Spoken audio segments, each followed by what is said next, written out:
Hello students, welcome to maths Guru exam tech channel. तो बच्चों, हम लोग जानते हैं कि हम लोग इस चैनल पे जीआईसी और आश्रम पद्धति की मुख्य परीक्षा गणित के मुख्य परीक्षा की तैयारी कर रहे हैं। उसमें हमने आज क्वेश्चन जो लिया है ग्रुप थ्योरी से लिया है और काफ़ी इंपॉर्टेंट क्वेश्चन है ये।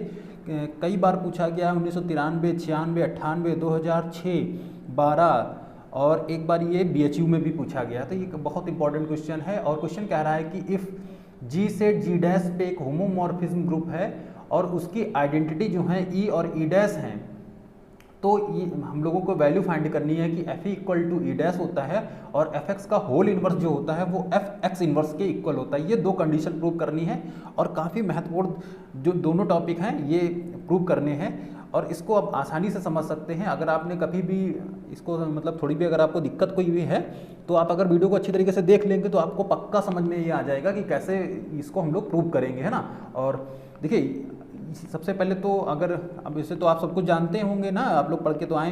तो इसको बोलते हैं डोमेन और इसको बोलते हैं कोडोमेन, है ना। सिंपल भाषा में हमने एक बात ही कही। अब यहाँ से देखेंगे तो हमने यहाँ से एक एलिमेंट लिया जी से, है ना, ग्रुप से जी से हमने एक एलिमेंट लिया एक्स। तो अब देखिए, late x belongs to G, है ना। हमने एक्स से जी से एक एलिमेंट उठाया, कौन सा, एक्स।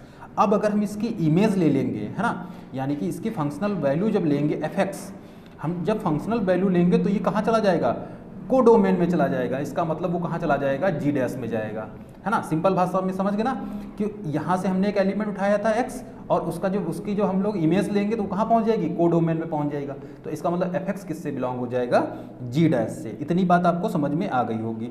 और ये दोनों क्या है, ये एक्स बिलोंग्स टू जी है और F X belongs to G dash है। अब देखिए बच्चों, अब यहाँ से थोड़ा सा आप हमने जो पिछला वीडियो देखा था तो हमने बताया था कि आइडेंटिटी का जब किसी भी नंबर मतलब किसी भी अलजेब्रिक स्ट्रक्चर में आइडेंटिटी का मल्टीप्लाई करते हैं, है ना। जैसे कोई भी हम मान लेते हैं, यहाँ पे हमने लिया ए एलिमेंट और उसमें आइडेंटिटी का जब मल्टीप्लाई कर देते हैं, यानी कि उसका ऑपरेशन लेते हैं, चाहे बाइनरी ऑपरेशन कोई भी हो प्लस, है ना, तो हमको वही एलिमेंट मिलता है। तो हम ये वाला रूल जानते हैं। तो आपको क्या करना है, यहाँ पे देखिए फंक्शनल वैल्यू हमारी एफ एक्स दी है, तो हम क्या करें, यहाँ से एलिमेंट उठाएं तो हम इसको ये भी लिख सकते हैं कि ये देखिए ये किसकी है इमेज, ये डैश की है। तो हम जानते हैं जो ई है वो किसकी आइडेंटिटी है, वो ग्रुप जी की है, और जो ई डैश है वो किसकी, कोडोमेन वाले ग्रुप की, है ना, जी डैश की आइडेंटिटी है। तो देखिए यहाँ पे हमको कोडोमेन मिल रहा है ना, एफ एक्स क्या है, कोडोमेन। तो आइडेंटिटी किसकी लेंगे, कोडोमेन की, यानी कि ई डैश लेंगे, है ना, ई डैश एफ एक्स। तो अगर हम ये इसका ऑपरेशन लेंगे ई डैश एफ एक्स का, तो हमको बच्चों कितना प्राप्त होने वाला है, एफ एक्स ही प्राप्त होने वाला है। कितना प्राप्त होने वाला है, एफ एक्स ही प्राप्त होने वाला है, क्योंकि हमने ए में कोई भी ऑपरेशन ई के साथ लगाया तो हमको ए ही मिलता है। तो सेम कंडीशन हमने आइडेंटिटी लिया है एफ एक्स के साथ, तो हमको एफ एक्स ही मिलेगा।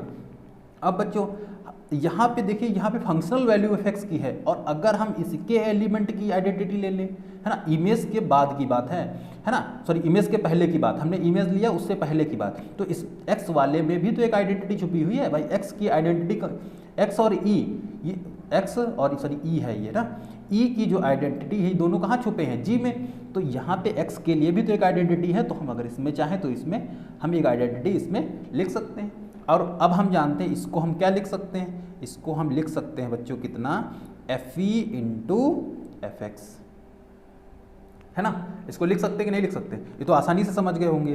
तो अगर ये कंडीशन हमारी बन रही है तो हम जानते हैं एफ जो है, एफ इज अ होमोमॉर्फिज्म है ना, क्या है, होमोमॉर्फिज्म। उम्मीद है आपको इतनी बात समझ में आ गई होगी। अब बच्चों क्या करेंगे, तो हमारा देखिए यहाँ पे जो रूल बना था, ये क्या बन रहा था,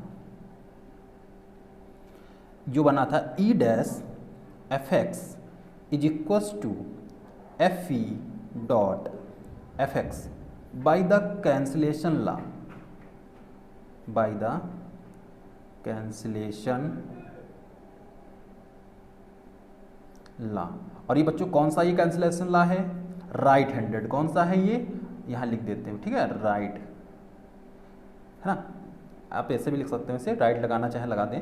तो राइट कैंसिलेशन लॉ से देखिए यहाँ हमारा एफ एक्स से एफ एक्स कैंसिल हो जाएगा और ये आपको मिल जाएगा E dash is equals to F E. और अगर हम इसको थोड़ा सा सही करके लिख दें तो हमारा ये प्रूव हो जाएगा F E equal to E dash, उम्मीद है आपको ये समझ में आ गया होगा, काफ़ी आसानी से शुद्ध भाषा में आपको समझाया गया है ना। तो अगर आपको समझ में आ गया तो लाइक करें। और इसके बाद अब देखिए हमको प्रूव करना है fx का whole inverse equal to fx inverse, है ना। तो इसको देखिए कैसे प्रूव करेंगे। प्रूव करना है आपको, ये फर्स्ट था, यहाँ सेकंड लिख देते हैं, ठीक है। ये सेकंड में प्रूव करना है आपको fx का whole of inverse equal to fx inverse, है ना। ये आपको प्रूव करना है। तो यहाँ से अब बच्चों क्या करेंगे, हम जानते हैं हमने जो x उठाया था किससे उठाया था, ग्रुप से उठाया था। तो अगर ग्रुप में x है तो इसका इनवर्स भी एग्जिस्ट करेगा, ये जानते हैं ग्रुप, है ना, ग्रुप की प्रॉपर्टी कहती है। फिर अगर हमारा x और x इनवर्स किस में आया है, ग्रुप G में, है ना, ग्रुप G से हमने x और x इनवर्स उठाया है। तो अब हम क्या करेंगे, तो हम जानते एक कंडीशन हम लोगों ने और पढ़ी है कि अगर हम किसी भी एलिमेंट का उसी के साथ के इनवर्स से अगर हम बाइनरी ऑपरेशन लगाते तो हमको आइडेंटिटी मिलती है। ये दोनों रूल हमने ग्रुप थ्योरी वाले वीडियो में आपको बताए थे और इन्हीं से काफ़ी क्वेश्चन भी सॉल्व किए थे, क्योंकि वो आसान क्वेश्चन थे, वो जो लगातार प्री एग्ज़ाम में पूछे जा रहे थे, चाहे GIC 2015-18 जो भी हुआ है एग्ज़ाम, उनमें पूछे गए वो क्वेश्चन हम लोगों ने देखे थे। आज हम लोग थ्योरम देख रहे हैं ना। तो यहाँ पे देखिए इस रूल से हम लोग बढ़ेंगे आगे। तो अब यहाँ क्या करेंगे बच्चों, हम जानते हैं जो फंक्शन आएगा, है ना, इसी का अगर हम क्या ले लें, इमेज x और x इनवर्स की, तो हम जानते हैं x की इमेज कितनी आएगी, fx आएगी, और कितनी आएगी इसकी x इनवर्स आएगी, है ना। समझ रहे हैं ना बात को भाई। x और x इनवर्स की अगर हम इमेज लेंगे, क्योंकि हम जानते हैं कि जो कंडीशन fx आती है वो किसके बराबर आती है हमारी, वो g डैश के उसमें आती है ना, इमेज जो है g डैश में आती है। तो यहाँ से देखिए वैल्यू क्या बनेगी, fx डॉट fx इनवर्स बनेगी, और ये किसके इक्वल हो जाएगा भाई, इधर तो हमारा इमेज बनी हुई है g डैश के लिए, तो इधर g के लिए भी तो कुछ इमेज बनी होगी, तो उसके लिए क्या इमेज बनेगी, जानते हैं x इंटू एक्स इनवर्स बनेगी, है ना। ये g डैश के लिए है और ये g के लिए है ना। तो अब देखिए इसको सॉल्व करेंगे तो जानते हैं हम लोग, यहाँ से बच्चों देखिए कितना आएगा, यहाँ तो हम समझ गए हैं भाई a और a इनवर्स जो होता है वो आइडेंटिटी के इक्वल होता है। यहाँ आपको fe मिल जाएगा, कितना मिल जाएगा, आइडेंटिटी मिल जाएगी, है ना। और इधर कितना मिल जाएगा आपको, fx डॉट fx इनवर्स। और अब हम जानते हैं जब इसको इधर ले जाएंगे इसको, है ना, तो ये कितना हो जाएगा, fx inverse is equals to fx का होल ऑफ इनवर्स, है ना बच्चों। और चाहे तो आप मल्टीप्लाई भी कर सकते हैं, fx का होल ऑफ इनवर्स इधर उधर लगाएंगे तो ये fx से fx कैंसिल हो जाएगा, इधर हमारा ये प्राप्त हो जाएगा। तो इस टाइप से देखिए हम लोगों ने ये भी प्रूव कर लिया है। तो उम्मीद है आपको ये समझ में आया होगा। एक बार फिर से अगर समझना चाहते हैं तो आप लोग देख लें, है ना। कोई भी एलिमेंट देखिए, यहाँ से g है, डोमेन है, इसका कोडोमेन g डैश है, तो हमने पहले डोमेन से एक एलिमेंट उठाया x, है ना, वो किस में है, g में है। फिर हमने उसकी इमेज ली, और इमेज अगर हम जानते हैं यहाँ से उठाया हमने, देखिए ये g है और g डैश है, ठीक है बच्चों। ये हमारा जो है g से g डैश पे बिलोंग कर रहा है, यहाँ से हमने x उठाया तो इमेज हमको यहाँ fx मिलेगी, है ना भाई। x से डोमेन लिया तो कोडोमेन कहाँ मिलेगा, g डैश में मिलेगा, बस वही चीज़ है ना। तो ये हमको कितना मिल गया, g डैश से हमने सॉरी fx जो है हमारा g डैश में बिलोंग कर गया। फिर हमने किसकी आइडेंटिटी ली है, इसकी, है ना, इस जो कोडोमेन की आइडेंटिटी। तो कोडोमेन की आइडेंटिटी जब ली है, क्योंकि हम जानते हैं इसमें किसी भी मल्टीप्लाई करने पे हमको वही नंबर मिल जाता है, तो हम जानते हैं इसका जब इसके साथ कोई भी ऑपरेशन लगाएंगे तो हमको fx ही मिल जाएगा, तो fx ही हमको प्राप्त हो गया। लेकिन इस वाले x के लिए भी तो आइडेंटिटी इसमें एग्जिस्ट करती है, इस वाले x के लिए, तो इस वाले x के लिए भी एक आइडेंटिटी यहाँ पे हमने एग्जिस्ट करा दी यहाँ पे, है ना। तो अब हम जानते हैं ये, इसको हम लोग कैसे लिख सकते हैं, fe इंटू fx में लिख सकते हैं, है ना, क्योंकि f इज होमोमॉर्फिज्म, क्योंकि होमोमॉर्फिज्म की हम कंडीशन जानते हैं।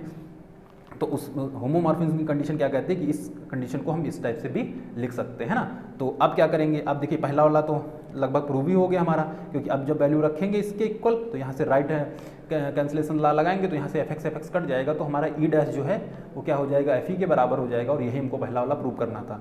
सेकंड कंडीशन में क्या करेंगे, तो देखिए x तो हमने एलिमेंट लिए ही था, उसका अगर x उसमें एग्जिस्ट कर रहा है तो उसका इनवर्स भी उसमें एग्जिस्ट करेगा, है ना, उसका x भी इनवर्स भी क्या करेगा, एग्जिस्ट करेगा उसी g में। तो हमने क्या किया है, bye the property of homomorphism की लगा दी है, तो हमको ये मिल जाएगा, है ना, by the property of homomorphism. तो यहाँ क्या हो जाएगा, F X dot F X inverse equal to F X inverse, और हम जानते हैं ये जो होता है आइडेंटिटी होती है, तो आइडेंटिटी अब हमने इसको इधर ट्रांसफर कर लिया है तो जानते हैं, तो F X inverse is equal to F X of whole inverse, आपको ये मिल जाएगा। तो उम्मीद है आपको ये समझ में आ गया होगा अच्छी तरीके से, ठीक है। और चलिए बढ़ते हैं, लेते हैं अगली थ्योरम और उसका भी सॉल्यूशन देखते हैं। चलिए बच्चों नेक्स्ट क्वेश्चन देखते हैं। देखिए नेक्स्ट क्वेश्चन क्या दिया हुआ है, इफ जी एक ऐसा सेट दिया हुआ है 1 और -1 is a group under the multiplication F Z, इसकी जो इमेज है वो जेड से जी पे दी हुई है ना, और एफ एक्स दिया हुआ है 1 और -1, और एक्स जब इवन है तो इमेज कितनी 1 है, और जो एक्स जो है ऑड है वो कितना -1 है। इज एन इपीमॉर्फिज्म, बहुत ज़बरदस्त क्वेश्चन है बच्चों। और देखिए मॉर्फिज्म, इपीमॉर्फिज्म और इंडोमॉर्फिज्म ये सब आपके सिलेबस में है, तो आप इसको अच्छी तरीके से समझ लें। तो इपीमॉर्फिज्म क्या होते हैं, सबसे पहले तो देखिए इपीमॉर्फिज्म के लिए आपको दो चीज़ें प्रूव करनी है। एक तो होमोमॉर्फिज्म प्रूव करना है कि कोई भी हमारी जो इमेज दी हुई है या फिर जो भी हमारा ये फंक्शन दिया हुआ है किस पे डिफाइन हो रहा है ना, तो उसको पहले हम प्रूव करें, किसको, होमोमॉर्फिज्म को। ये होमोमॉर्फिज्म आपको प्रूव करना है, और साथ ही साथ में आपको प्रूव करना है ऑन्टोफॉर्म, है ना। ये दो कंडीशन आपको प्रूव करनी है। अगर ये जो कंडीशन है आप लोगों ने प्रूव कर दी तो ये क्या कहलाएगा, ये एपीमॉर्फिज्म कहलाएगा, है ना बच्चों। तो चलिए शुरू करते हैं। तो देखिए यहाँ से हमने इस वाले ग्रुप से हमने दो एलिमेंट लिए, कौन कौन से, x1 और x2 is belongs to z। अच्छा बच्चों z के लिए अगर हम बात करें तो देखिए z जो होता है ग्रुप ऑफ इंटीजर होता है, और हम जानते हैं इसमें कौन कौन से एलिमेंट होते हैं, +1 -1 +-2, और इस टाइप से इसमें ग्रुप होते हैं। और थोड़ा सा अलग से देखिए समझ लीजिए आप कि अगर हम कोई भी इमेज यहाँ से लेंगे, है ना, यहाँ पे हमारा जो दिया हुआ है +1 -1, यहाँ दिया हुआ है +-2 +-3। अच्छा इसको अलग अलग ले लेते हैं, अभी थोड़ा सा आपको समझना पड़ेगा, फिर भी समझ जाएंगे आप। +-3 और इस टाइप से ले लेते हैं, और यहाँ हमारा 1 है और -1, इसको थोड़ा सा समझने की कोशिश करेंगे आप। तो देखिए बच्चे जो हम लोग यहाँ से जो इमेज उठाते हैं, अगर वो इवन है ना, इवन है तो कहाँ जाएगी, वो पॉजिटिव जाएगी, है ना। जितने भी इवन फंक्शन की उठाएंगे हम लोग इमेज कहाँ जाएगी, पॉजिटिव पे जाएगी। और जितने ही ऑड फंक्शन की उठाएंगे उसकी इमेज कहाँ एग्जिस्ट करेगी, -1 पे एग्जिस्ट करेगी। तो उम्मीद है आपको ये समझ में आया होगा। इवन उठाने पर जो इमेज एग्जिस्ट करेगी कहाँ करेगी, 1+1 पे, और ऑड फंक्शन के लिए किस पे करेगी, -1 पे इमेज एग्जिस्ट करेगी। अब देखिए बच्चों स्टार्ट करते हैं। सबसे पहले तो इसको प्रूव कर डालते हैं, होमोमॉर्फिज्म, है ना। अगर हमने होमोमॉर्फिज्म इसको प्रूव कर लिया तो फिर ऑन्टो प्रूव करने में कोई भी दिक्कत नहीं आएगी। तो देखिए इसमें सबसे पहले कंडीशन बनेगी x1 और x2 के लिए। तो पहली कंडीशन क्या बनेगी, लिख लेते हैं यहाँ पे केस फर्स्ट, जिससे आपको बिल्कुल विधिवत समझ में आ जाए। मान लेते हैं कि x1 और x2 and x2 both are even, है ना। दोनों बच्चों क्या है, ये इवन है। तो हम जानते हैं अगर दोनों ये जो है x1 x2 इवन है तो इनका सम अगर हम लेंगे, हम जानते हैं किन्हीं दो सम संख्याओं का जो जोड़ होता है सम, जैसे हम कोई भी दो सम संख्या ले लें तो हमेशा क्या मिलता है, हमको सम ही मिलता है। तो हम समझ गए इसका क्या मिलेगा, इसका जो इमेज आएगी किस पे जाएगी, सम ही आएगी, यानी कि इवन ही आएगी। और इवन हमारा किस पे एग्जिस्ट करेगा, 1 पे एग्जिस्ट करेगा, ठीक है। फिर बच्चों क्या करें हम लोग, अगर हम लोग ये कंडीशन भी तो चेक करनी पड़ेगी, f1 x2 और x2, है ना, सॉरी डॉट f(x2), है ना। तो ये कंडीशन आपको चेक करनी पड़ेगी। तो हम जानते हैं ये x1 और x2 दोनों के दोनों क्या हैं, दोनों के दोनों क्या हैं, इवन है। तो इसकी इमेज कहाँ एग्जिस्ट करेगी, +1 पे। तो +1 मतलब 1 × 1, ये भी कितना आएगा, 1। तो हम जानते हैं जो ये कंडीशन है ये हमारी पहली कंडीशन प्रूव होती है, किसके लिए, होमोमॉर्फिज्म के लिए। फिर सेकंड कंडीशन आ जाते हैं। सेकंड कंडीशन में केस 2 लेते हैं, और केस 2 में दोनों को ऑड ले लेते हैं कि x1 and x2 both are odd. ये दोनों की दोनों क्या है, ये ऑड हैं, दोनों ऑड लेंगे। तो देखिए बच्चों फिर हम इमेज इसकी एग्जिस्ट करेंगे x1 + x2। तो यहाँ पे बच्चों देखिए ग्रुप के लिए अगर हम कोई भी दो ऑड नंबर उठाते हैं, तो देखिए जैसे हमने ऑड नंबर उठाया तो यहाँ कितनी वैल्यू आएगी ऑड नंबर में, जैसे हमने लिया यहाँ पे 3 और लिया हमने 5, और इसको जब ऐड करेंगे तो हमको कितना मिलेगा, 8, यानी कि इवन मिलेगा। कोई भी दो ऑड नंबर जब हम जोड़ते हैं तो हमको क्या मिलता है, इवन। और जब इवन मिलेगी तो हमारी जो इमेज किस पे एग्जिस्ट करेगी, 1 पे एग्जिस्ट करेगी। फिर आ जाते हैं अपने वाली कंडीशन पे, तो x1 डॉट f(x2) इसके लिए जब करेंगे देखिए x1 हमारा ऑड है, x2 भी ऑड है, तो ये बच्चों कितना आएगा, -1 पे एग्जिस्ट करेगा, -1 पे एग्जिस्ट करेगा, और जो मल्टीप्लाई करेंगे फिर हमारा 1 पे आएगा। तो इसका मतलब फिर ये होमोमॉर्फिज्म की कंडीशन को सेटिस्फाई करता है ना। fx1 plus x2 is equal to fx into x2, ये होमोमॉर्फिज्म की कंडीशन, इसका मतलब ऑड के लिए भी एग्जिस्ट करता है। थर्ड कंडीशन चेक कर लेते हैं, है ना बच्चों। थर्ड कंडीशन कितनी आएगी, केस थर्ड, इसमें मानते हैं x1 is even, x1 even है लेकिन x2 क्या है, x2 इज ऑड। अब यहाँ पे बच्चों देखिए, जब यहाँ पे इमेज उठाएंगे हम लोग, एक x1 लेंगे और एक लेंगे x2, तो हम यहाँ x1 को इवन लेना है, मान लेते हैं ले लिया 4, और x2 लेना है ऑड, ले लिया हमने कितना 5, और इसको जब ऐड करते हैं तो कितना आएगा हमारा, ऑड आता है। यानी कि अगर हम एक इवन नंबर एक ऑड नंबर को ऐड करें तो हमको क्या मिलता है, ऑड, और अगर ये ऑड मिलेगा तो इमेज किस पे एग्जिस्ट करेगी, -1 पे, है ना। फिर आ जाते हैं बच्चों, कितना आएगा fx1, x1 कितना लिया है, इवन, और इवन अगर लिया है तो x1 की वैल्यू डॉट fx2 की वैल्यू इवन के लिए 1 पे एग्जिस्ट करेगी, लेकिन x2 के लिए किस पे एग्जिस्ट करेगी, -1 पे एग्जिस्ट करेगी, तो -1 आएगा। फिर दोनों कंडीशन प्रूव हो रही है, इक्वल आ रही है ना, तो इसकी मतलब इसके लिए थर्ड कंडीशन भी होमोमॉर्फिज्म की कंडीशन को सेटिस्फाई करती है। चौथी कंडीशन हमारी क्या है, चौथी इसकी बस जस्ट उल्टा है कि इसमें हमने क्या ले लिया है, इसमें हमने पहले वाले को ऑड ले लिया, यानी कि x1 को ऑड ले लिया है, x1 is odd and x2 is even, है ना। अब इसमें प्रूव करेंगे तो सेम कंडीशन है बच्चों, इसमें ज़्यादा कुछ बताने की आवश्यकता नहीं है, सेम करेंगे तो सेम ही आएगा, आपको -1 ही मिलेगा, और इधर भी आपको सेम ही मिलेगा x2, है ना, और ये भी आपको मिलेगा -1 इंटू 1 इज इक्वल्स टू -1। तो हम इन चारों कंडीशन के आधार पे कह सकते हैं कि जो हमारा fx है, fx इज होमोमॉर्फिज्म, है ना, ये होमोमॉर्फिज्म है हमारा, ये हमने प्रूव कर दिया है। अब हम इसको अंटो प्रूव करते हैं, और अंटो के लिए हम जानते हैं कि कोई भी ऐसा इस साइड का जो है, जो कोडोमेन होता है उसका कोई भी एलिमेंट ऐसा ना छूटे जिसके लिए कोई भी अवयव यहाँ मौजूद ना हो, है ना, जिसकी मतलब ऐसा कोई अवयव ना आए जिसकी इमेज इधर ना हो, है ना। इसके लिए फिर उल्टा भी कह सकते हैं कि इधर कोई भी अवयव ऐसा ना आए जिसके लिए कोई अवयव यहाँ ना हो, कोई एलिमेंट इधर ना हो, है ना। तो ये सीधे हम लोग प्रूव कर सकते हैं कितना, कि इसकी वैल्यू कितनी आने वाली है। देन इसमें देखिए यहाँ पे आप कोई भी वैल्यू लेंगे, इवन ले ऑड ले, तो कोई भी ऐसा फंक्शन नहीं आएगा जिसकी इमेज इधर एग्जिस्ट ना करे, है ना। तो हम इससे कह सकते हैं, है ना, कि जो fx है, fx इज ऑन्टो, है ना, जो इमेज एग्जिस्ट कर रही है वो क्या है, fz से z की, fz से g डैश की, है ना, g है, सॉरी g डैश नहीं है, तो ये क्या है, on fx is onto fz to g dash, है ना। सो अगर ये होमोमॉर्फिज्म है, ऑन्टो फंक्शन है ना, सॉरी होमो, देखिए ऑन्टो आप समझ गए होंगे और ये तो समझ ही गए होंगे कि ऑन्टो क्या होते हैं और 1 1 क्या होते हैं। 1 1 में प्रत्येक एलिमेंट का एक इधर अवयव एग्जिस्ट करना चाहिए, और ऑन्टो में इसका उल्टा होता है, बस इधर एक इसका अवयव होना चाहिए, प्रत्येक इमेज का इधर एक अवयव होना चाहिए। सो fx इज एपीमॉर्फिज्म।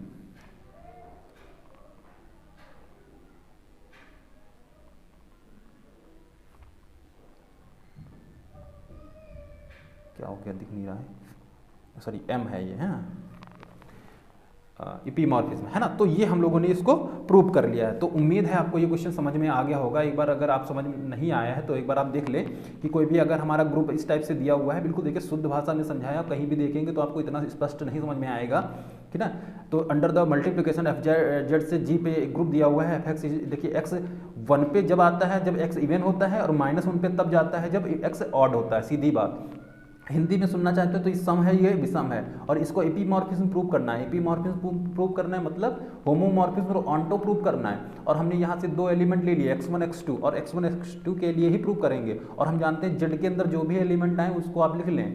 तो z में जानते हैं हम प्लस और माइनस के टोटल नंबर आते हैं, और इंक्लूडिंग 0, है ना, 0 को भी इंक्लूड कर लेते हैं साथ में। तो हमने पहले केस के लिए सॉल्व कर दिया है क्या, होमोमॉर्फिज्म की कंडीशन। और होमोमॉर्फिज्म की कंडीशन तो आप जानते हैं, है ना। तो इसके लिए देखिए दोनों हमने ऑड लिए, तो हम दोनों जब ऑड लेंगे तो हम जानते हैं इसका जो सम आएगा वो ऑड ही होगा, और ऑड होगा तो उसकी इमेज किस पे एग्जिस्ट करेगी, 1 पे एग्जिस्ट करेगी।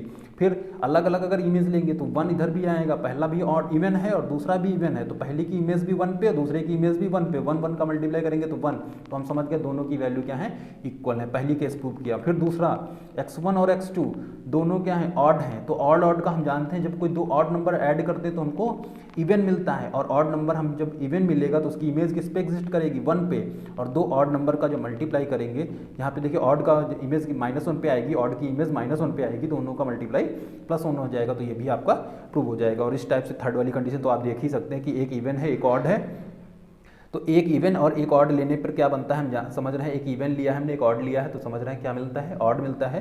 तो ऑड अगर मिलता है तो इसकी इमेज किस पे एग्जिस्ट करेगी, माइनस पे एग्जिस्ट करेगी, तो ये वैल्यू माइनस की हो जाएगी, और साथ में इसकी इवन पे एग्जिस्ट करेगी तो +1 आएगा, इसकी ऑड पे करेगी तो -1, इसका मल्टीप्लाई करेंगे तो -1, जस्ट इसका उल्टा है चौथी कंडीशन, आप देख लें।